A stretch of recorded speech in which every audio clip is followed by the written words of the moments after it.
അപ്പോൾ നമ്മൾ ഇന്ന് ലാസ്റ്റ് ക്ലാസ്സിൽ പഠിച്ചതിന്റെ ബാക്കിയായിട്ടാണ് പറയുന്നത്.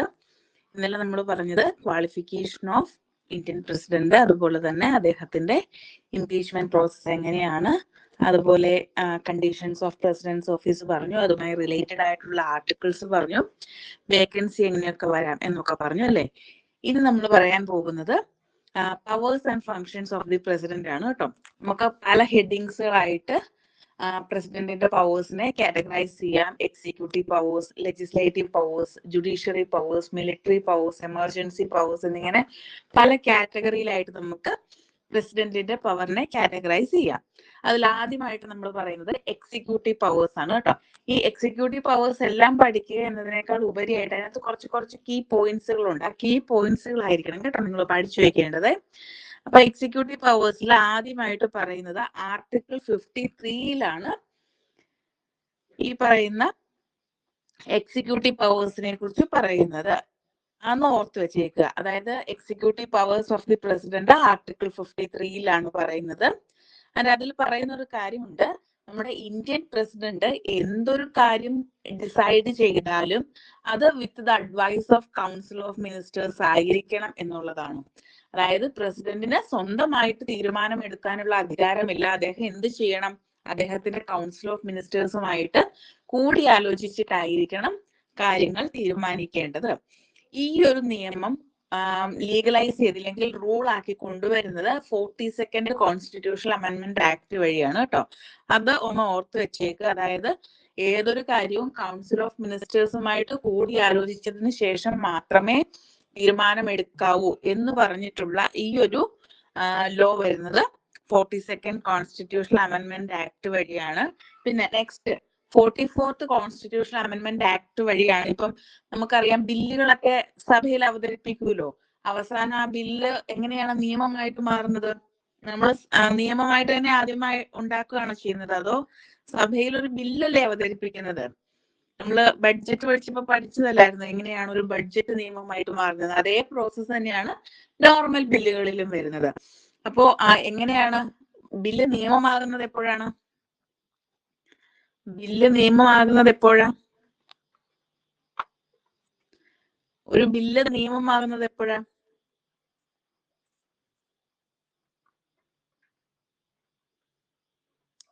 എപ്പോഴാണ് ഒരു ബില്ല് നിയമമാകുന്നത്?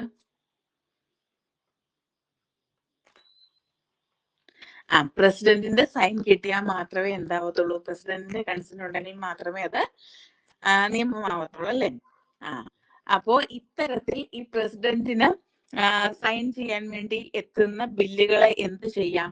പാർലമെന്റിലേക്ക് റീകൺസിഡറേഷൻ ആയിട്ട് തിരിച്ചയക്കാം. ആ ഒരു നിയമം വരുന്നത് 44th കോൺസ്റ്റിറ്റ്യൂഷണൽ അമെൻമെന്റ് ആക്ട് വഴിയാണ്. ഒന്ന് പഠിച്ചു വെച്ചേക്കുക, ചിലപ്പോൾ സ്റ്റേറ്റ്മെന്റ് ആയിട്ട് ചോദിക്കാൻ ചാൻസ് ഉണ്ട് കേട്ടോ. അപ്പൊ 2 കോൺസ്റ്റിറ്റ്യൂഷണൽ അമെൻമെന്റുകളാണ് എക്സിക്യൂട്ടീവ് പവേഴ്സ് ഓഫ് ദി പ്രസിഡന്റുമായിട്ട് അസോസിയേറ്റ് ചെയ്ത് നിൽക്കുന്നത്. ഒന്നാമത്തേത് 42nd കോൺസ്റ്റിറ്റ്യൂഷണൽ അമെൻമെന്റ് ആക്ട്.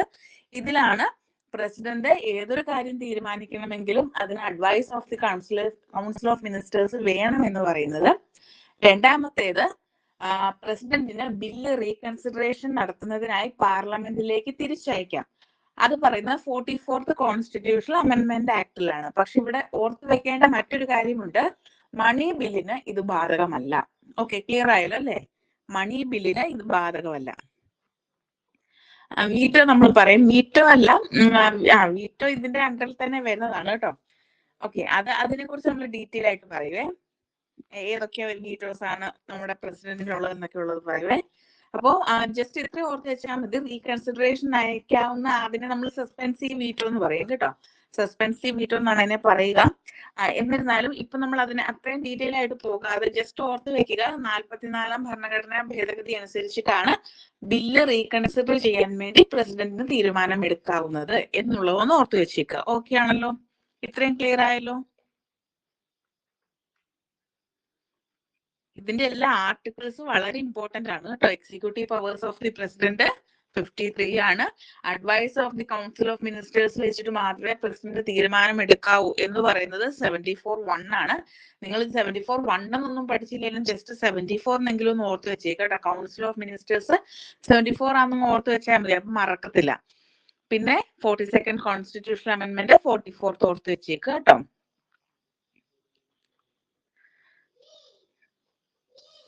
ഇനി മറ്റൊരു പ്രധാനപ്പെട്ട എക്സിക്യൂട്ടീവ് പവർ ആണ് പ്രസിഡന്റ് ആണ് നമ്മുടെ ഇന്ത്യയുടെ പ്രധാനപ്പെട്ട പൊസിഷൻസിലേക്കൊക്കെ അപ്പോയിന്റ്മെന്റ്സ് നടത്തുന്നത്. എന്ന് പറഞ്ഞു കഴിഞ്ഞാൽ ആരൊക്കെ ആയിരിക്കും പ്രസിഡന്റ് അപ്പോയിന്റ് ചെയ്യുന്നത്? പ്രസിഡന്റ് അപ്പോയിന്റ് ചെയ്യുന്ന പ്രധാനപ്പെട്ട ഓഫീസേഴ്സ് ആരൊക്കെയായിരിക്കും? പ്രസിഡന്റ് അപ്പോയിന്റ് ചെയ്യുന്ന പ്രധാനപ്പെട്ട ഓഫീസേഴ്സ് ആരൊക്കെയായിരിക്കും?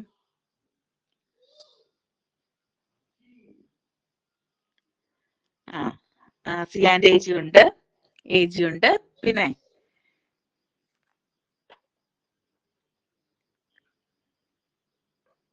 വേറെ ഇത്രയും പേരെ മാത്രമേ ഉള്ളൂ? Advocate general of India, attorney general of India, controller and auditor general, പിന്നെ ഫിനാൻസ് മിനിസ്റ്റർ. ഞാൻ ഒരു കാര്യം ചെയ്യട്ടെ, പ്രൈം മിനിസ്റ്ററിനെ അപ്പോയിന്റ് ചെയ്യുന്നത് പ്രസിഡന്റ് ആണോ? പ്രൈം മിനിസ്റ്ററിന് സത്യവാചകം ചൊല്ലിക്കൊടുക്കുന്നത് പ്രസിഡന്റ് ആണ് അല്ലെ? ആ സിവിൽ സർവൻസ് ഒക്കെ ഓക്കെയാണ്. മിനിസ്റ്ററിനെ അപ്പോയിന്റ് ചെയ്യുവാണോ ചെയ്യുന്നത്? പ്രൈം മിനിസ്റ്ററിനെ അപ്പോയിന്റ് ചെയ്യുവാണോ ചെയ്യുന്നത്? പ്രൈം മിനിസ്റ്ററിനെ ഇലക്റ്റീവ് അല്ലേ ചെയ്യുന്നത്? നിങ്ങൾക്ക് തെറ്റിപ്പോരുത് കേട്ടോ. പ്രൈം മിനിസ്റ്ററിനെ ഇലക്റ്റീവ് ആണ് ചെയ്യുന്നത് കേട്ടോ. നമ്മൾ ഈ ഓരോരോ പൊസിഷനിലേക്ക് ഉള്ളതിനെയാണ് അപ്പോയിന്റ്മെന്റ് എന്ന് പറയുക കേട്ടോ. പ്രസിഡന്റ് ആണ് നമ്മൾ സത്യവാചക അല്ലെങ്കിൽ എന്താ ഓർത്തെടുത്ത് പ്രൈം മിനിസ്റ്റർ പദവിയിലേക്ക് ആക്കുന്നത് പ്രസിഡന്റ് ആണെങ്കിലും ഈ പ്രസിഡന്റ് അപ്പോയിന്റ് ചെയ്യുന്ന കാറ്റഗറിയിലേക്ക് നമുക്ക് ആരെ ആക്കാൻ പറ്റത്തില്ല, പ്രൈം മിനിസ്റ്ററിനെ കൂട്ടാൻ പറ്റത്തില്ല കേട്ടോ. അതൊരു പൊസിഷനാണ് നമ്മൾ പറയുന്നത്. നോർമൽ ഈ ഉദ്യോഗസ്ഥ വൃന്ദം ഓക്കെ, അങ്ങനത്തെ കേസസിൽ ഓക്കെ. പക്ഷെ നോർമലി നമുക്ക് അങ്ങനെ ഒരു കേസ് വരാറുണ്ടോ?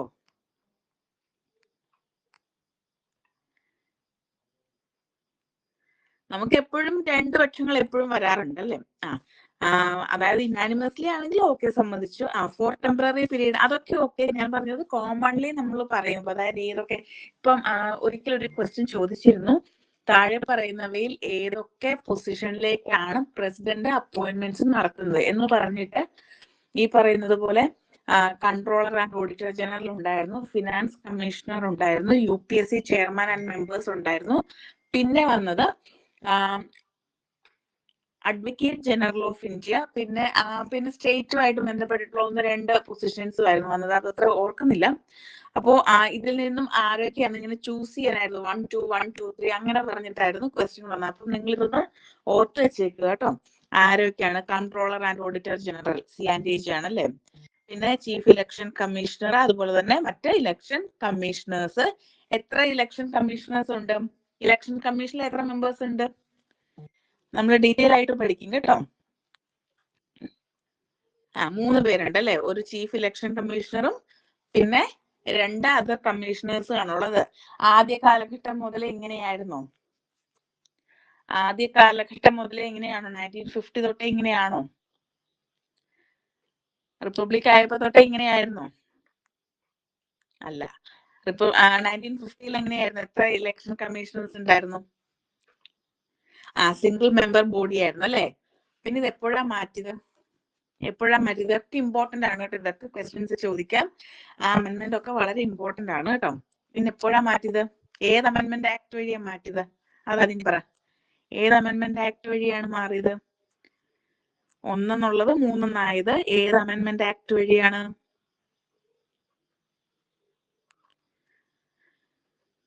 അറിയാവോ ആർക്കെങ്കിലും?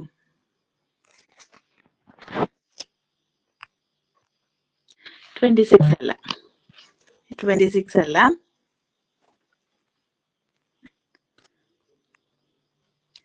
ഇതൊരു പർട്ടിക്കുലർ സംഭവമായിട്ട് കണക്റ്റഡ് ആണ് കേട്ടോ. അതൊരു പർട്ടിക്കുലർ സംഭവമായിട്ട് കണക്റ്റഡ് ആണ്. അപ്പൊ എന്തുമായിട്ടായിരിക്കും കണക്റ്റഡ് ആയിരിക്കുന്നത്?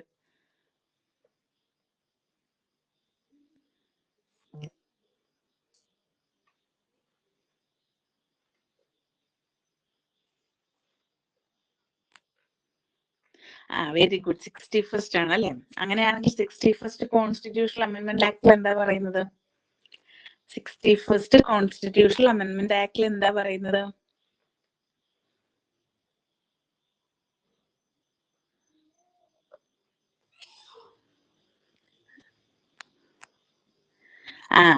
ദ വോട്ടിംഗ് ഏജ് എങ്ങനെയാക്കി 21 നിന്നും 18 ആയിട്ട് കുറച്ചു അല്ലേ.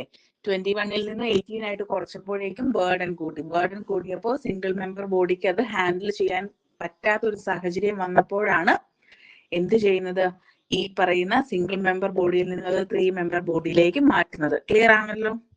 ഓക്കെ ആണല്ലോ? ഓക്കെ. പിന്നെ നമ്മുടെ പ്രസിഡന്റ് അപ്പോയിന്റ് ചെയ്യുന്നതാണ് ഫിനാൻസ് കമ്മീഷൻ ചെയർമാന്. UPSCയുടെ ഞാൻ ഓൾറെഡി പറഞ്ഞല്ലോ. അപ്പം ഇത്തരത്തിലുള്ള പ്രധാനപ്പെട്ട പോസ്റ്റുകളൊക്കെ നമ്മുടെ പ്രസിഡന്റ് അപ്പോയിന്റ് ചെയ്യുന്നതാണ്, ഓർത്ത് വെക്കുക. എക്സിക്യൂട്ടീവ് പവേഴ്സ് ക്ലിയർ ആയോ? നമ്മൾ ഏതൊക്കെയാണ് പറയേണ്ടത്? Executive powers of the president 53 ആണ് പറയുന്നത്. കൗൺസിൽ ഓഫ് മിനിസ്റ്റേഴ്സിന്റെ അഡ്വൈസ് പറയുന്നു 74. 42nd കോൺസ്റ്റിറ്റ്യൂഷൻ അമെന്റ്മെന്റ് ആക്ട് ആണ് ഈ അഡ്വൈസ് ചോദിച്ചിട്ട് ചെയ്യാവുള്ളൂ എന്ന് പറയുന്നത്. 44th കോൺസ്റ്റിറ്റ്യൂഷൻ അമെന്റ്മെന്റ് ആണ് റീകൺസിഡറേഷൻ ഓഫ് ദി ബില്ല്. പിന്നെ അടുത്തതായിട്ട് പറയുന്നത് ഇമ്പോർട്ടന്റ് പൊസിഷൻസിനെ അപ്പോയിന്റ് ചെയ്യുന്നത് പ്രസിഡന്റ് ആണ്. ഓക്കെ ആണല്ലോ അല്ലെ? ഇത്രയുമാണ് എക്സിക്യൂട്ടീവ് പവേഴ്സ് ആയിട്ട് വരുന്നത്. ക്ലിയർ ആണല്ലോ? അടുത്ത പോയിന്റിലോട്ട് പോകാം. ഓക്കെ. ഇനി അടുത്തത് പറയുന്നത് ലെജിസ്ലേറ്റീവ് പവേഴ്സ് ആണ്. ആദ്യമായിട്ട് പറയുന്നത് നമ്മുടെ ലെജിസ്ലേറ്റീവ് പവേഴ്സിനെ കുറിച്ച് പറയുന്നത് 74(1). അതായത് നമ്മുടെ ലെജിസ്ലേറ്റീവ് പവേഴ്സുമായി ബന്ധപ്പെട്ട കാര്യങ്ങളിൽ മിനിസ്റ്റീരിയൽ അഡ്വൈസ് വെച്ചിട്ട് കാര്യങ്ങൾ തീരുമാനിക്കാനുള്ള അധികാരം പ്രസിഡന്റിനുണ്ട് എന്ന് പറഞ്ഞ 74(1). നമ്മൾ അത് ഓൾറെഡി പറഞ്ഞതാണ് കേട്ടോ.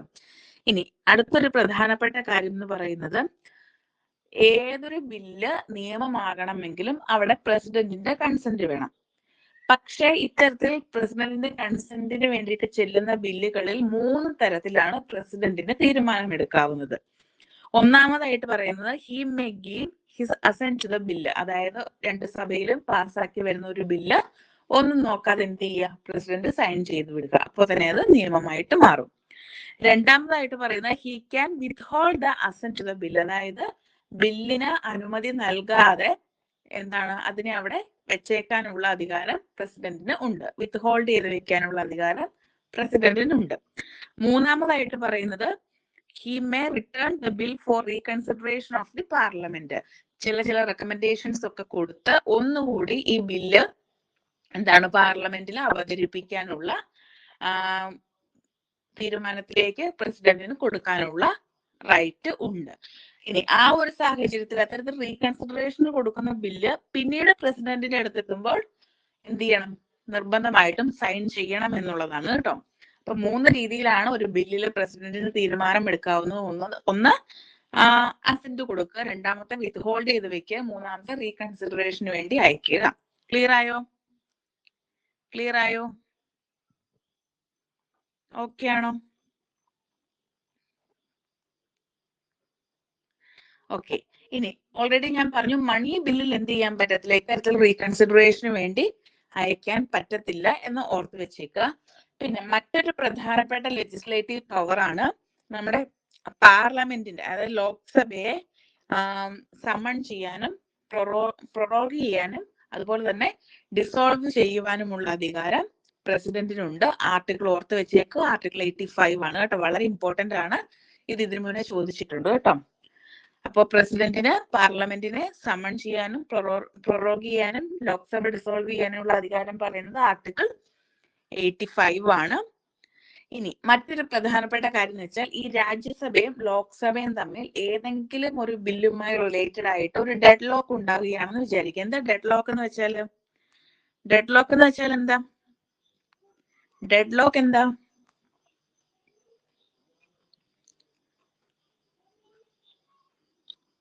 ഡെഡ് ലോക്ക് എന്ന് വെച്ചാൽ എന്താ?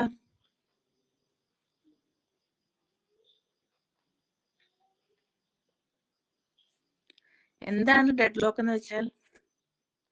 നിങ്ങൾ കേട്ടിട്ടുണ്ടോ?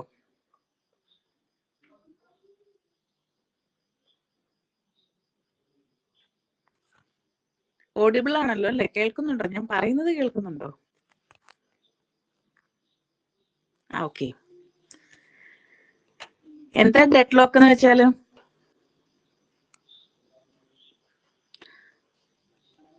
അഭിപ്രായ വ്യത്യാസമാണ് അല്ലെ. ഇല്ലെങ്കിൽ എന്താണ് ഒരു ഇഷ്യൂ, ഒരു കോൺഫ്ലിക്റ്റ് ഉണ്ടാവുകയാണെന്ന് വിചാരിക്കുക. ഈ കോൺഫ്ലിക്റ്റ് ഉണ്ടാകുന്ന സമയത്ത് എന്താ ഓർഡിനറി ബില്ലിൽ മാത്രമാണ് കേട്ടോ ഇത് ആപ്ലിക്കേബിൾ ആവുന്നത്. മണി ബില്ലിൽ ഇത് ആപ്ലിക്കേബിൾ ആവില്ല. ഓർഡിനറി ബില്ലിൽ മാത്രം.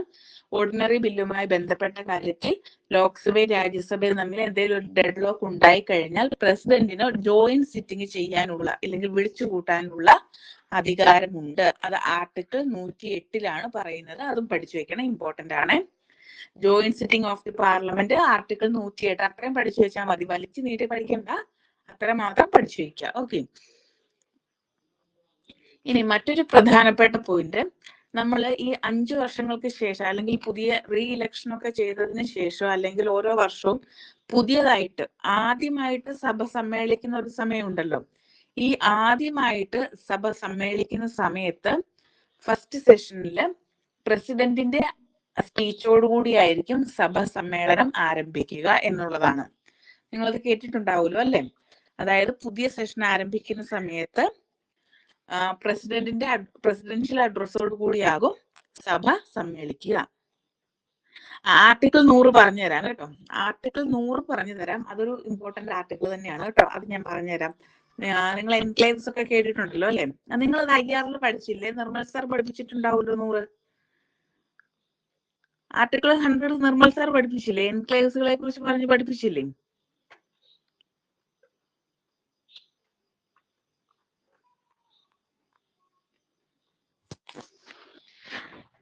പഠിച്ചിട്ടില്ല? നിങ്ങൾ ഡിസ്കസ് ചെയ്തെന്നാണല്ലോ എന്റെ വിശ്വാസം. നിങ്ങൾ ബംഗ്ലാദേശൊക്കെ ആയിട്ട് പഠിച്ച സമയത്ത് പഠിച്ചില്ലേ?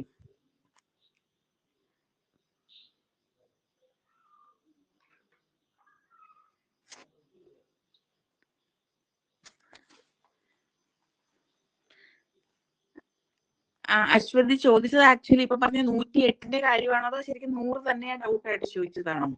എങ്ങനെയാണ്? എനിക്കത് ക്ലിയർ ആയില്ലല്ലോ.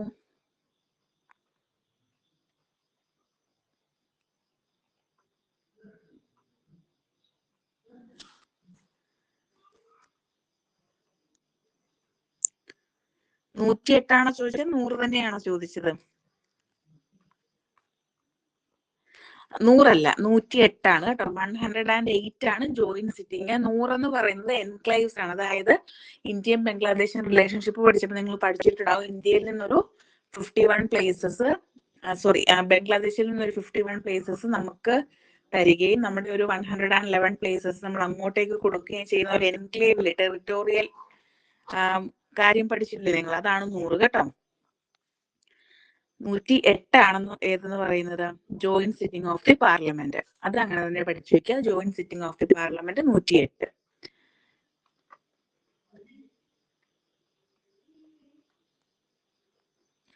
ഇനി മറ്റൊരു പ്രധാനപ്പെട്ട ലെജിസ്ലേറ്റീവ് പവർ ആണ് പ്രസിഡന്റിന് 12 പേരെ എന്ത് ചെയ്യാം? രാജ്യസഭയിലേക്ക് നോമിനേറ്റ് ചെയ്യാം എന്നുള്ളതാണ് മറ്റൊരു പ്രധാനപ്പെട്ട ലെജിസ്ലേറ്റീവ് പവർ എന്ന് പറയുന്നത്. പിന്നെ പാർലമെന്റിന്റെ എന്താണ് പാർലമെന്റിലേക്ക് എത്തുന്ന കുറെ റിപ്പോർട്ടുകളുണ്ടല്ലോ. ഇപ്പൊ CNDCയുടെ റിപ്പോർട്ടുകൾ, UPSCയുടെ റിപ്പോർട്ട്, ഫിനാൻസ് കമ്മീഷന്റെ റിപ്പോർട്ട്, SC/ST, ലിംഗ്വിസ്റ്റിക് മൈനോറിറ്റീസ്, അങ്ങനെയുള്ള കുറെ റിപ്പോർട്ടുകളില്ലേ, അത് പാർലമെന്റിന് സമർപ്പിക്കുന്നത് പ്രസിഡന്റ് ആയിരിക്കും. ക്ലിയർ ആയോ? മനസ്സിലായോ എന്താ പറഞ്ഞെന്നുള്ളത്? തയ്യാറാക്കുന്നത് നമുക്കറിയാം ബ്യൂറോക്രാറ്റ്സ് ആണ്. പക്ഷെ അത് പാർലമെന്റിന് സമർപ്പിക്കുന്നത് മീൻസ് സൈൻ ചെയ്ത് കൊടുക്കുന്ന ആരായിരിക്കും? പ്രസിഡന്റ് ആയിരിക്കും. ഓക്കെ, ഇത്രയുമാണ് പ്രധാനപ്പെട്ട ലെജിസ്ലേറ്റീവ് പവേഴ്സ്. ക്ലിയർ ആയോ? ഏതെങ്കിലും ഒന്നുകൂടെ പറയേണ്ടതുണ്ടോ?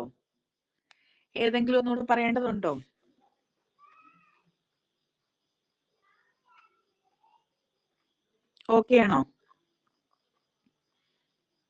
ഇതൊക്കെ നിങ്ങൾ ചെയ്യേണ്ടത് ടൈം ലൈൻ ഉണ്ടാക്കി പഠിക്കുക എന്നുള്ളതാണ് കേട്ടോ. ഫുള്ള് കാണാതെ പഠിക്കേണ്ട. ജസ്റ്റ് ടൈം ലൈൻ ഉണ്ടാക്കുക, ആർട്ടിക്കിൾ നമ്പർ എഴുതുക, അതിന്റെ കണ്ടന്റ് എഴുതുക, അങ്ങനെ പഠിക്കുക കേട്ടോ. അല്ലാതെ ഫുള്ള് പഠിക്കുക എന്നുള്ളത് നമുക്ക് നടക്കുന്ന കാര്യമല്ല. സോ അങ്ങനെ തന്നെ പഠിച്ചു പോവുക. ഓക്കെ. അടുത്ത വീറ്റോ പവർ. വീറ്റോ പവർ പറയുമ്പോൾ നമുക്ക് ഇന്ത്യൻ പ്രസിഡന്റിന് എത്ര വീറ്റോ പവർ ഉണ്ട്? ടോട്ടൽ നമുക്ക് 4 വീറ്റോ പവർ ഉണ്ട്. പക്ഷെ ഇന്ത്യൻ പ്രസിഡന്റിന് എത്ര വീറ്റോ പവർ ഉണ്ട്? ഇന്ത്യൻ പ്രസിഡന്റിന് എത്ര വീറ്റോ പവർ ഉണ്ട്?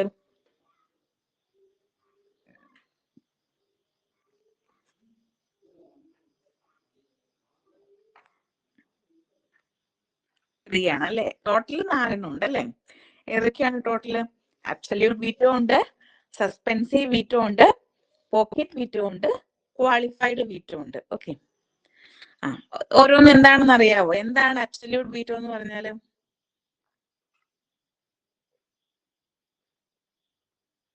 എന്താ അബ്സല്യൂട്ട് വീറ്റോ? അബ്സല്യൂട്ട് എന്ന് വെച്ചാൽ എന്താ? അബ്സല്യൂട്ട് എന്ന് വെച്ചാൽ എന്താ? അബ്സല്യൂട്ട് എന്ന് വെച്ചാൽ എന്താ?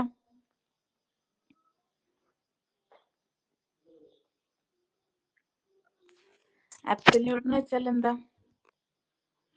കംപ്ലീറ്റ് ടോട്ടൽ എന്നാണ് അല്ലെ? അപ്പൊ വീറ്റോ എന്ന് പറഞ്ഞാൽ എന്താ? വീറ്റോ എന്ന് വെച്ച് കഴിഞ്ഞാൽ റെഫ്യൂസ് ചെയ്യാനുള്ള ഒരു റൈറ്റ് ആണ് അല്ലെ? അല്ലെ, റെഫ്യൂസ് എന്ന് വെച്ചാൽ ഒരു അതിനെ തടയാനുള്ള ഒരു അധികാരത്തെയാണ് നമുക്ക് വീറ്റോ എന്ന് പറയുന്നത്. അങ്ങനെയാണെങ്കിൽ അബ്സല്യൂട്ട് വീറ്റോ എന്തായിരിക്കും? അബ്സല്യൂട്ട് വീറ്റോ കൊണ്ട് ഉദ്ദേശിക്കുന്നത് എന്തായിരിക്കും? കംപ്ലീറ്റ് ആയിട്ട് എന്ന് പറഞ്ഞാൽ എന്തായിരിക്കും അതിന്റെ അർത്ഥം? ഒരു ബില്ലിനോട് നോ പറയുക എന്നുള്ളതാണ് അല്ലെ? ഒരു ബില്ല് പ്രസിഡന്റിന്റെ കൺസിഡറേഷനിലേക്ക് എത്തുന്നു, അപ്പൊ അതിനോട് അപ്പൊ തന്നെ എന്ത് ചെയ്യുക? നോ പറയുക. അതാണ് അബ്സല്യൂട്ട് വീറ്റോ എന്നതുകൊണ്ട് ഉദ്ദേശിക്കുന്നത്. The power of the president to say no to a bill passed by the both houses of the parliament. Parliament പാസ്സാക്കിയിരിക്കുന്ന ഒരു ബില്ലിനോട് കംപ്ലീറ്റ്ലി നോ പറയാനുള്ള പ്രസിഡന്റിന്റെ റൈറ്റിനെയാണ് നമ്മുടെ അബ്സല്യൂട്ട് വീറ്റോ എന്ന് പറയുന്നത്. ക്ലിയർ ആയല്ലോ? അത് ക്ലിയർ ആയല്ലോ. പിന്നെ നമുക്ക് എന്ത് ചെയ്യാൻ പറ്റത്തില്ല? ആ ബില്ല് എന്താണ് അവിടെ വെച്ച് ലാപ്സ് ആയി പോകും. പിന്നെ അത് എന്ത് ചെയ്യാൻ പറ്റത്തില്ല? മുന്നോട്ട് കൊണ്ടുപോകാൻ പറ്റത്തില്ല എന്നുള്ളതാണ്. പക്ഷെ മണി ബില്ലിന്റെ കാര്യത്തില് അബ്സല്യൂട്ട് വീറ്റോ ഇല്ല കേട്ടോ. അത് നിങ്ങൾക്ക് സ്റ്റേറ്റ്മെന്റ് ആയിട്ട് ചോദിക്കാം. മണി ബില്ലിന്റെ കാര്യത്തിൽ അബ്സല്യൂട്ട് വീറ്റോ ഇല്ല. ബാക്കി ഓർഡിനറി ബിൽസിന്റെ കാര്യത്തിൽ മാത്രമാണ് അബ്സല്യൂട്ട് വീറ്റോ ഉള്ളത്. ഇനി രണ്ടാമത്തെ സസ്പെൻസീവ് വീറ്റോ ആണ്. എന്തായിരിക്കും സസ്പെൻസീവ് വീറ്റോ കൊണ്ട് ഉദ്ദേശിക്കുന്നത്? ഓൾറെഡി പറഞ്ഞല്ലേ. എന്താ സസ്പെൻസീവ് വീറ്റോ കൊണ്ട് ഉദ്ദേശിക്കുന്നത്? സസ്പെൻസീവ് വീറ്റോ എന്താണ്?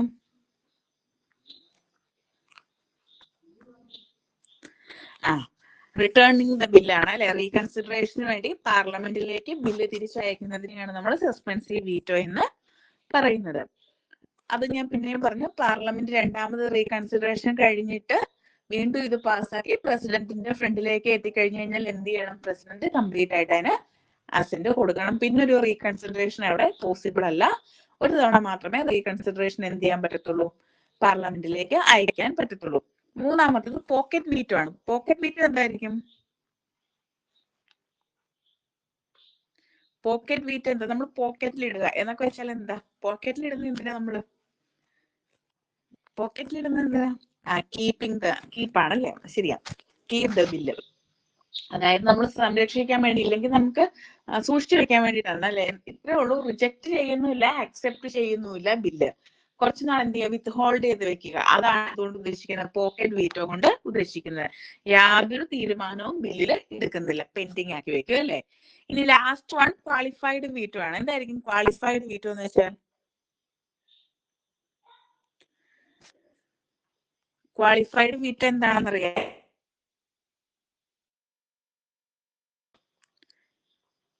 എന്താണ്?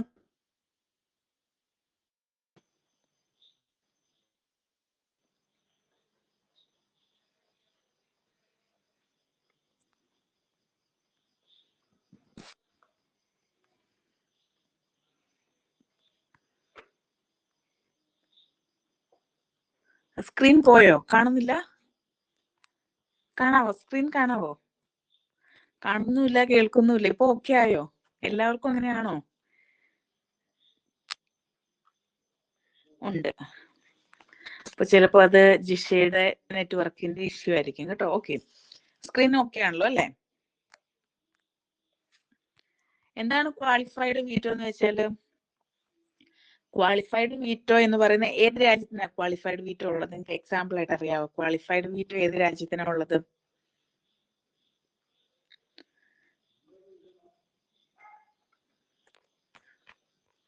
US അല്ലെ? വെരി ഗുഡ്, കറക്റ്റ് ആണ്, US ആണ്. ഇനി ക്വാളിഫൈഡ് വീറ്റോ എന്താന്ന് ചോദിച്ചു കഴിഞ്ഞാൽ, ഇപ്പൊ ഒരു ബില്ല് രണ്ട് സഭകളിലും പാസ്സാക്കി പ്രസിഡന്റിന്റെ അനുമതിക്ക് വേണ്ടി അദ്ദേഹത്തിന്റെ അടുത്തേക്ക് എത്തുന്നു. അദ്ദേഹത്തിന് അത് റിജക്ട് ചെയ്യാം. റിജക്ട് ചെയ്ത് കഴിഞ്ഞാൽ പിന്നെ ആ ബില്ല് വീണ്ടും ഇരു സഭകളും 2/3 മെജോറിറ്റിയിൽ പാസ്സാക്കി കഴിഞ്ഞാൽ പ്രസിഡന്റ് എന്ത് ചെയ്തേ പറ്റത്തുള്ളൂ, അതിന് കൺസെന്റ് കൊടുത്തേ പറ്റൂ എന്നുള്ളതാണ് ക്വാളിഫൈഡ് വീറ്റോ കൊണ്ട് ഉദ്ദേശിക്കുന്നത്. ക്ലിയർ ആയോ പറഞ്ഞത്? അതായത് സ്പെഷ്യൽ മെജോറിറ്റിയിൽ ആ ബില്ല് വീണ്ടും പാസ്സായി വന്നു കഴിഞ്ഞാൽ പിന്നെ പ്രസിഡന്റിന് എന്ത് ചെയ്യാൻ പറ്റത്തില്ല, അത് റിജക്ട് ചെയ്യാനുള്ള അനുമതി ഇല്ല, അല്ലെങ്കിൽ റൈറ്റ് ഇല്ല എന്നുള്ളതാണ് ക്വാളിഫൈഡ് വീറ്റോ കൊണ്ട് ഉദ്ദേശിക്കുന്നത്. ഇന്ത്യയിൽ 3 തരത്തിലുള്ള വീറ്റോ മാത്രമേ ഉള്ളൂ: absolute veto, suspensive veto and pocket veto. Qualified veto power Indian പ്രസിഡന്റിന് ഇല്ല എന്നുള്ളത് ഓർത്ത് വെച്ചേക്കുക. ക്ലിയർ ആയോ? വീറ്റോ പവർ ക്ലിയർ ആയോ? ഏതെങ്കിലും ഒരെണ്ണം ഒന്നുകൂടെ പറയേണ്ടതുണ്ടോ? ക്ലിയർ ആയോ? 4 ക്ലിയർ ആയോ?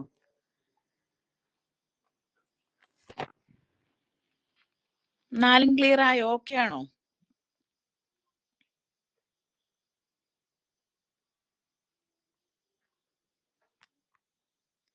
ഓക്കെ. ഇനി അടുത്തതായിട്ട് നമ്മൾ പറയുന്നത് ജുഡീഷ്യൽ പവേഴ്സ് ആണ് കേട്ടോ. ജുഡീഷ്യൽ പവേഴ്സിൽ നമ്മൾ ആദ്യം തന്നെ പറയുക, he appoints the chief justice and other judges of the supreme court and high courts. ആദ്യത്തെ കാര്യം, നമ്മുടെ സുപ്രീം കോർട്ട് ചീഫ് ജസ്റ്റിസിനെയും അതുപോലെ ഹൈക്കോടതി ചീഫ് ജസ്റ്റിസിനെയും അതുപോലെ മറ്റ് ജഡ്ജസിനെയും അപ്പോയിന്റ് ചെയ്യുന്നത് ഇന്ത്യൻ പ്രസിഡന്റ് ആണ് എന്നുള്ളതാണ്. രണ്ടാമത്തേത് ആർട്ടിക്കിൾ 72 ആണ് കേട്ടോ. വളരെ ഇമ്പോർട്ടന്റ് ആയിട്ടുള്ള ഒരു ആർട്ടിക്കിൾ ആണ്. എന്താണ് ആർട്ടിക്കിൾ 72? നമ്മൾ ഇന്നലെ പഠിച്ചതല്ലേ. എന്താ ആർട്ടിക്കിൾ 72? ആർട്ടിക്കിൾ 72 എന്താ പറയുക? ആർട്ടിക്കിൾ 72 എന്താ?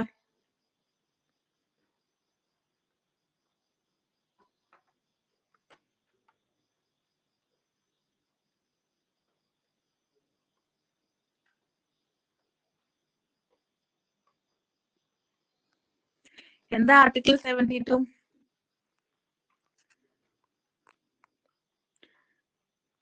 Parliamentary power. പാർലമെന്ററി പവർ ആണോ? മേഴ്സി പെറ്റീഷൻ അല്ലെ? മേഴ്സി പെറ്റീഷൻ എന്ന് വെച്ചാൽ നമ്മൾ എന്താ പറയാ, പാർഡനിങ് പവർ എന്നാണ് കേട്ടോ. പാർഡൻ എന്ന് വെച്ചാൽ എന്താ, മാപ്പ് കൊടുക്കാന്നല്ലേ. Pardoning power of the president, അതായിരിക്കും എഴുതിയെന്ന് എനിക്ക് തോന്നി. Pardoning power of the president ആണ്. ഇനി 4 രീതിയിലാണ് പ്രസിഡന്റിന് പാർഡനിങ് പവർ നടത്താവുന്നത്. ഇത് ഇമ്പോർട്ടന്റ് ആണ്. മാച്ച് ദ ഫോളോയിങ്ങിൽ ചോദിക്കും കേട്ടോ. ആദ്യത്തേതിൽ ടേം തരും, രണ്ടാമത്തേതിൽ അതിന്റെ മീനിങ് തരും, മാച്ച് ചെയ്യാൻ വേണ്ടി ചോദിക്കും. 4 രീതിയിലാണ് പ്രസിഡന്റിന് പാർഡനിങ് നടത്താവുന്നത്. ഒന്നാമത്തേത് റിപ്രിവേഷൻ എന്ന് പറയും. റിപ്രിവേഷൻ എന്ന് വെച്ച് കഴിഞ്ഞാൽ, അല്ലെങ്കിൽ റിപ്രീവ്സ് എന്ന് പറയും. അത് എങ്ങനെ വേണമെങ്കിലും ചോദിക്കാം കേട്ടോ. റിപ്രീവ്സ് കൊണ്ട് ഉദ്ദേശിക്കുന്നത് ഒരു ആളുടെ, അതായത് ഒരാൾക്കുള്ളൊരു വിധി ഉണ്ടല്ലോ, ആ വിധി ഒന്ന് സ്റ്റേ ചെയ്യുക എന്ന് വെച്ച് കഴിഞ്ഞാൽ ടെമ്പററി ആയിട്ട് അതിനെ എക്സ്റ്റെൻഡ് ചെയ്ത് കൊടുക്കുക എന്നുള്ളതാണ്. ഇപ്പം എന്താ ക്യാപിറ്റൽ പണിഷ്മെന്റിന് വിധിച്ചിരിക്കുന്ന ഒരാളുടെ പണിഷ്മെന്റ് 2-3 മാസത്തേക്ക് എന്ത് ചെയ്യുക, സ്റ്റേ ചെയ്ത് വെക്കുക എന്നുള്ളതാണ് റിപ്രിവേഷൻ കൊണ്ട് ഉദ്ദേശിക്കുന്നത്. ക്ലിയർ ആയോ? റിപ്രിവേഷൻ ക്ലിയർ ആയോ? ഇല്ല റിപ്രീവ്സ് ക്ലിയർ ആയോ? റിപ്രീവ് എന്ന് വേണേലും ചോദിക്കാം, എങ്ങനെ വേണേലും ചോദിക്കാം കേട്ടോ ഈ ടൈമോ. റിപ്രീവ് ഓക്കെ ആയോ? റിപ്രീവ് എന്ന് വെച്ചാൽ ഇത്രയേ ഉള്ളൂ, ജസ്റ്റ് സ്റ്റേ, അതായത് ക്യാൻസൽ ഒന്നും ചെയ്യുന്നില്ല, പണിഷ്മെന്റ് ക്യാൻസലേഷൻ ഒന്നുമില്ല, സ്റ്റേ മാത്രം ചെയ്യും, കുറച്ച് നാളത്തേക്ക് നീട്ടി വെക്കുന്നു എന്നുള്ളതാണ്. ഓക്കെ ആണോ? പണിഷ്മെന്റ് നീട്ടി വെക്കുന്നു, ടെമ്പററി പീരീഡിലേക്ക് എക്സിക്യൂഷൻ നീട്ടി വെക്കുന്നു എന്നുള്ളതാണ്. ക്ലിയർ ആയോ? റിപ്രീവ് ക്ലിയർ ആയോ?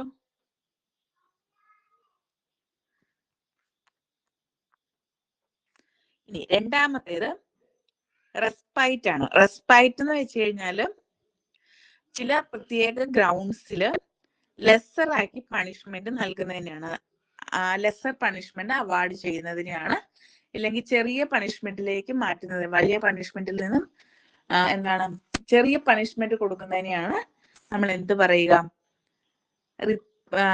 റെസ്പൈറ്റ് എന്ന് പറയുക. അടുത്തത് റെമിഷൻ ആണ്. റെമിഷൻ എന്ന് വെച്ച് കഴിഞ്ഞാൽ സെന്റൻസിൽ റിഡക്ഷൻ ഉണ്ടാവും, പക്ഷെ അതിന്റെ ക്യാരക്ടറിൽ മാറ്റം ഉണ്ടാവില്ല എന്നുള്ളത്. അതായത് ശിക്ഷയിൽ ഇളവുണ്ടാകും, പക്ഷെ ആ ടൈപ്പ് ഓഫ് ശിക്ഷ മാറത്തില്ല. ഇപ്പം 12 വർഷമാണ് ഒരു വ്യക്തിയെ ലൈഫ് ഇംപ്രിസൺമെന്റിന് കൊടുത്തിരിക്കുന്നതെങ്കിൽ 12-ൽ നിന്ന് ചിലപ്പോൾ 6-ലേക്ക് മാറാം, പക്ഷെ ലൈഫ് ഇംപ്രിസൺമെന്റ് എന്നുള്ള രീതി മാറുന്നില്ല എന്നുള്ളതാണ് കേട്ടോ. അതായത് പണിഷ്മെന്റിന്റെ നേച്ചറിൽ ഡിഫറൻസ് വരത്തില്ല, കാലഘട്ടത്തിന് ചെറിയ ചേഞ്ച് വരും എന്നുള്ളതാണ്. ലാസ്റ്റ് ആയിട്ട് പറയുന്നത് കമ്മ്യൂട്ടേഷൻ ഓർ സബ്സ്റ്റിറ്റ്യൂഷൻ ആണ്. ഇതെന്ന് വെച്ച് കഴിഞ്ഞാൽ ഒരു പണിഷ്മെന്റിന്റെ ഫോമിൽ നിന്നും മറ്റൊരു ചെറിയ പണിഷ്മെന്റിലേക്ക് മൊത്തത്തിൽ മാറ്റുന്നത്.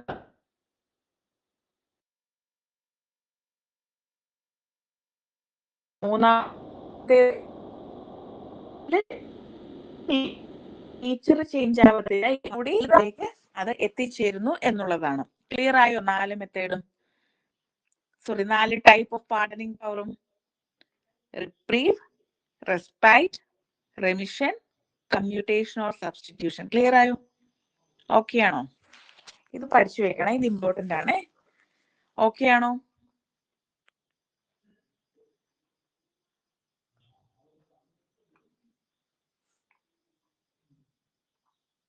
ക്ലിയർ ആയോ? പറയണോ ഒന്നുകൂടെ? ഒന്നുകൂടി പറയാം. അതായത് 4 രീതിയിലാണ് ഇന്ത്യൻ പ്രസിഡന്റിന് പാർഡനിങ് പവർ നടത്താൻ പറ്റുന്നത്. ഒന്നാമത്തേത് റിപ്രീവ് ആണ്. റിപ്രീവ് എന്ന് വെച്ച് കഴിഞ്ഞാൽ എന്ത് ചെയ്യണം? ഒരു ടെമ്പററി പീരീഡിലേക്ക് എക്സിക്യൂഷൻ എന്ത് ചെയ്യാണ്? സ്റ്റേ ചെയ്യാണ്. ഒരു ടെമ്പററി പീരീഡിലേക്ക് എക്സിക്യൂഷൻ സ്റ്റേ ചെയ്യുന്നതിനെ നമ്മൾ റിപ്രീവ് എന്ന് പറയും. രണ്ടാമത്തേത് റെസ്പൈറ്റ് ആണ്. റെസ്പൈറ്റ് എന്ന് വെച്ച് കഴിഞ്ഞാൽ ചില സ്പെഷ്യൽ ഗ്രൗണ്ട്സിൽ പണിഷ്മെന്റിൽ ഇളവ് ചെയ്ത് കൊടുക്കുന്നതിനെയാണ് നമ്മൾ റെസ്പൈറ്റ് എന്ന് പറയുന്നത്. പിന്നെ റെമിഷൻ അല്ലെങ്കിൽ റിഡക്ഷൻ എന്ന് പറഞ്ഞു കഴിഞ്ഞാൽ സെന്റൻസിൽ റിഡക്ഷൻ, അതായത് കാലഘട്ടത്തിൽ ചേഞ്ച് ഉണ്ടാകും, സ്വഭാവത്തിൽ മാറ്റം ഉണ്ടാവില്ല. ഏത് ശിക്ഷയാണോ കൊടുത്തിരിക്കുന്നത് ആ ശിക്ഷ മാറുന്നില്ല, പക്ഷെ അതിന്റെ കാലയളവിന് ഡിഫറൻസ് ഉണ്ടാകും.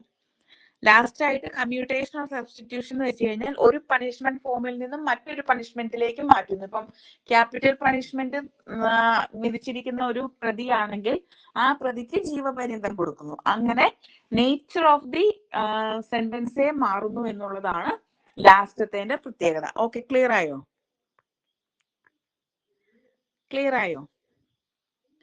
4 ക്ലിയർ ആയോ?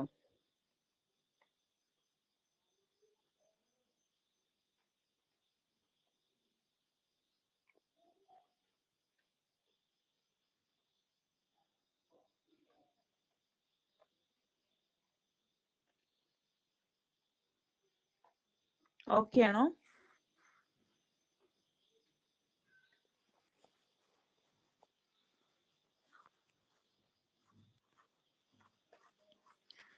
ഓക്കെ. ഇനി ഞാനൊരു കാര്യം ചോദിക്കട്ടെ, പ്രസിഡന്റിന് ഈ പാർഡനിങ് പവർ സ്വന്തം ഇഷ്ടപ്രകാരം കൊടുക്കാൻ പറ്റുമോ? സ്വന്തം ഇഷ്ടപ്രകാരം പാർഡനിങ് പവർ കൊടുക്കാൻ പറ്റുമോ പ്രസിഡന്റിന്?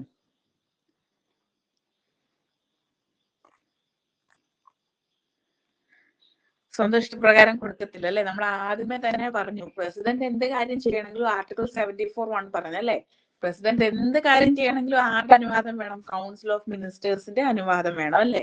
ഇതിനും ആരുടെ അനുവാദം വേണം? കൗൺസിൽ ഓഫ് മിനിസ്റ്റേഴ്സിന്റെ അനുവാദം വേണം. അല്ലാതെ പ്രസിഡന്റിന് ഇൻഡിപെൻഡന്റ് ആയിട്ട് എന്ത് ചെയ്യാൻ പറ്റത്തില്ല, തീരുമാനമെടുക്കാനുള്ള റൈറ്റ് ഇല്ല. പക്ഷെ ഇത്തരത്തിലുള്ള ജുഡീഷ്യൽ പവേഴ്സ് ഒക്കെ പ്രസിഡന്റ് ഹോൾഡ് ചെയ്യുന്നുണ്ട് എന്ന് ഓർത്തു വെക്കുക. ഓക്കെ, ക്ലിയർ ആണല്ലോ? ജുഡീഷ്യൽ പവേഴ്സ് ഓക്കെ ആണോ?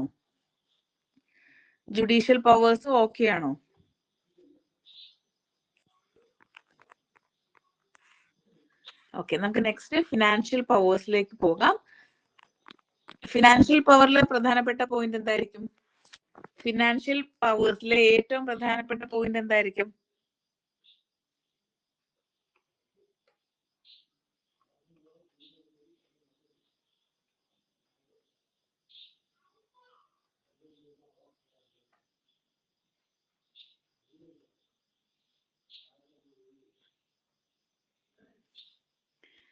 ഫിനാൻഷ്യൽ പവേഴ്സിൽ വരുന്ന പ്രധാനപ്പെട്ട പവർ എന്തായിരിക്കും?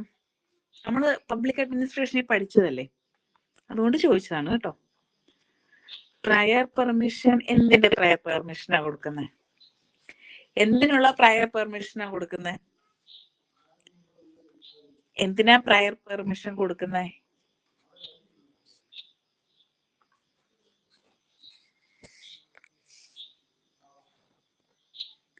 മണി ബില്ലിനാണ് അല്ലെ പ്രയർ പെർമിഷൻ കൊടുക്കുന്നത്. അതായത് പാർലമെന്റിൽ നമ്മൾ എപ്പോഴും പറയാറുണ്ട്, മണി ബില്ലിന്റെ കാര്യത്തിൽ റീകൺസിഡറേഷൻ അയക്കാൻ പറ്റത്തില്ല എന്നൊക്കെയുള്ളത് നമ്മൾ പറയാറുണ്ട്. എന്തുകൊണ്ടാണെന്ന് ചോദിച്ചു കഴിഞ്ഞാൽ മണി ബില്ല് പാർലമെന്റിലെ ഏത് സഭയിലാണ് അവതരിപ്പിക്കുന്നത്? മണി ബില്ല് എവിടെ മാത്രമേ സ്റ്റാർട്ട് ചെയ്യാൻ പറ്റത്തുള്ളൂ, ഇനീഷ്യേറ്റ് ചെയ്യാൻ പറ്റത്തുള്ളൂ? മണി ബില്ല് ലോക്സഭയിൽ മാത്രമേ ഇനീഷ്യേറ്റ് ചെയ്യാൻ പറ്റുള്ളൂ, രാജ്യസഭയിൽ പറ്റത്തില്ല. പക്ഷെ നെക്സ്റ്റ് സ്റ്റെപ്പ് ആയിട്ട് രാജ്യസഭയിലേക്ക് പോകും. ഇനീഷ്യേറ്റീവ് എവിടെയായിരിക്കും? ലോക്സഭയിൽ മാത്രമായിരിക്കും ഉണ്ടാവുക. ഈ ലോക്സഭയിൽ മണി ബില്ല് അവതരിപ്പിക്കണമെങ്കിൽ ആദ്യം തന്നെ ആരുടെ പെർമിഷൻ കിട്ടിയിരിക്കണം? പ്രസിഡന്റിന്റെ പെർമിഷൻ കിട്ടിയിരിക്കണം. പ്രസിഡന്റ് കൺസെന്റ് കൊടുത്തെങ്കിൽ മാത്രമേ മണി ബില്ല് സഭയിൽ അവതരിപ്പിക്കാൻ പറ്റത്തുള്ളൂ. അതുകൊണ്ടാണ് അത് റീകൺസിഡറേഷനുള്ള പോസിബിലിറ്റി ഇല്ലാത്തത്. സോ ആദ്യം തന്നെ അക്കാര്യത്തിൽ റിജക്ഷൻ ആണോ അക്സെപ്റ്റ് ആണോ എന്നുള്ളത്, അക്സെപ്റ്റൻസ് ആണോ എന്നുള്ളത് ആദ്യം തന്നെ തീരുമാനമാകും. അതുകൊണ്ട് തന്നെ പിന്നീട് അതിന് റിജക്ഷൻ എന്ന് പറയുന്ന ഒരു പോസിബിലിറ്റി ഇവിടെ വരുന്നില്ല. സോ പ്രസിഡന്റിന്റെ പ്രയർ കൺസിഡറേഷൻ ഉണ്ടെങ്കിൽ മാത്രമേ മണി ബില്ല് സഭയിൽ അവതരിപ്പിക്കാൻ പറ്റത്തുള്ളൂ.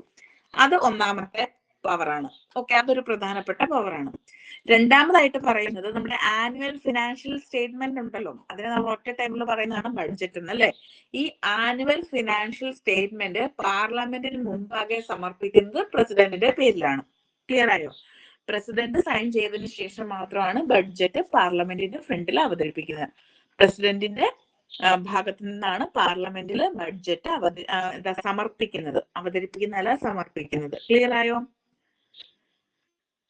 ഇനി മൂന്നാമതായിട്ടൊരു പോയിന്റ് എന്ന് പറയുന്നത്, നമുക്കിപ്പോ ഒരുപാട് അൺഫോർസീൻ കാര്യങ്ങളൊക്കെ ഉണ്ടാവും, അല്ലെങ്കിൽ എമർജൻസി സിറ്റുവേഷൻസ് ഒക്കെ ഉണ്ടാവും. ഇപ്പൊ നാച്ചുറൽ ഡിസാസ്റ്റേഴ്സ് വരുന്നു, അല്ലെങ്കിൽ എന്തെങ്കിലും ഒരു പാൻഡമിക്, എപ്പിഡമിക്, അങ്ങനെയുള്ള കുറെ കാര്യങ്ങൾ വരുന്നു. അങ്ങനെയൊക്കെ വരുമ്പോൾ നമ്മൾ ഒട്ടും പ്രതീക്ഷിക്കാത്തുള്ള സിറ്റുവേഷൻസ് ആണല്ലേ നമ്മുടെ സ്റ്റേറ്റിൽ ഉണ്ടാവുക. അത്തരത്തിലുള്ള അൺഫോർസീൻ എമർജൻസി സിറ്റുവേഷൻസിലൊക്കെ എന്ത് ചെയ്യാൻ പറ്റും? പ്രസിഡന്റിന് കണ്ടിജൻസി ഫണ്ടിൽ നിന്നും അഡ്വാൻസ് ചെയ്യാൻ പറ്റും. ക്ലിയർ ആയോ പറഞ്ഞ എന്താണ്? അതായത് ആ സാഹചര്യം, ഇപ്പം കോവിഡ് ഒക്കെ വന്ന സമയത്ത് ഒരുപാട് ഇഷ്യൂസ് ഒക്കെ വന്നല്ലേ. നമുക്ക് പുറത്തിറങ്ങാൻ പറ്റുന്നില്ല, നമുക്ക് ഡെയിലി നീഡ്സിനുള്ള കാര്യങ്ങളൊന്നും ആക്സസിബിൾ ആകുന്നില്ല. അങ്ങനെയുള്ള സാഹചര്യങ്ങളൊക്കെ വരുമ്പം അത്തരത്തിലുള്ള സോഴ്സ് ഒക്കെ ഉണ്ടാക്കുന്നതിന് വേണ്ടിയിട്ട് ഇന്ത്യയുടെ കണ്ടിജൻസി ഫണ്ടിൽ നിന്നും അഡ്വാൻസ് ചെയ്യാനുള്ള, അതായത് നേരത്തെ തന്നെ ഇതെടുക്കാനുള്ള, ഗ്രാന്റ് ചെയ്യാനുള്ള പെർമിഷൻ ആർക്ക് കൊടുക്കാൻ പറ്റും? പ്രസിഡന്റിന് കൊടുക്കാൻ പറ്റും എന്നുള്ളതാണ് മറ്റൊരു പ്രധാനപ്പെട്ട പോയിന്റ് ആയിട്ട് പറയുന്നത്. മറ്റൊരു ഫംഗ്ഷൻ ഫിനാൻസ് കമ്മീഷന്റെ അപ്പോയിന്റ്മെന്റ് ആണ്. ഓരോ 5 വർഷം കൂടുമ്പോഴും ഫിനാൻസ് കമ്മീഷനെ എന്ത് ചെയ്യണം? അപ്പോയിന്റ് ചെയ്യണം എന്നുള്ളതാണ്. ഇത്രയുമാണ് ഫിനാൻഷ്യൽ പവേഴ്സ് ആയിട്ട് വരുന്നത്. ഏതെങ്കിലും ഒന്നുകൂടെ പറയേണ്ടതുണ്ടോ? ഏതെങ്കിലും ഒന്നുകൂടി പറയേണ്ടതുണ്ടോ?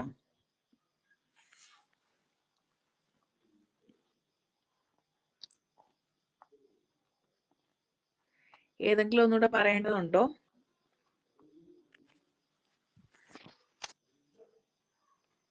ഓക്കെ ആണോ?